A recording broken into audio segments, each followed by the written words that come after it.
Tévénézés közben babráltam a mellkasomat. Meg kell tanítani a lányokat, hogy ismerjék meg a saját mellüknek a tapintatát, tanulják meg a vizsgálatot, hiszen mennél gyakorlottabb valaki, annál kisebb daganatot észre tud venni. Hát igen, még egy ember beleférne. A falályzavarban szenvedőknek a fele férfi.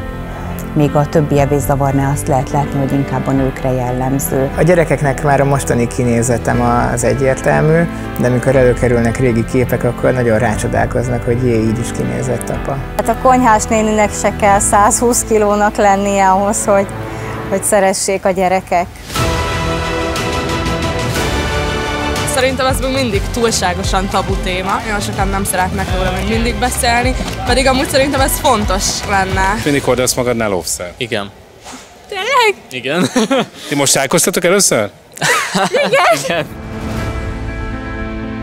Ha minden 5. pár meddő, akkor igazából az ember környezetében, a barátai, ismerettségei körében biztos, hogy van olyan pár, akit érint, csak éppen nem beszélgetünk róla. Tehát szerintem a melegek azt nagyon megtanulták, hogy ezzel nem viccelünk, és nem csak mondjuk a komolyabb vírussal, de mondjuk akár egy bármi más nemi betegséggel. A szifilisznek a szövődményei azok messze földön híresek, tehát azok gyakorlatilag ABC sorrendben az összes szervünket tönkreteszik.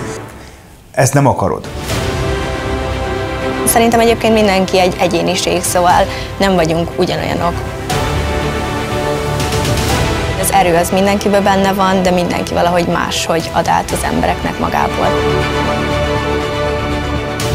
Számtalanszor elképzeltem magamba, hogy ők hogy fognak sírni, és hogy fogják mondani az apukájuknak, hogy mennyire hiányzik az anya. Még a osztályomban sem ehet senki nem diót, és ezt egy picit nehéz betartani. Olyan egyszerűnek, meg olyan abszurdnak tűnt az egész, hogy diót eszik, akkor meghalhat. Több lehetséges következménye is van. Ájulás, meg hányás, és fulladás, és akár ebbe meg is lehet halni. 10 körömmel kapaszkodtam. Kurvára akartam élni. Családomat féltettem volna. A fenét. Féltem.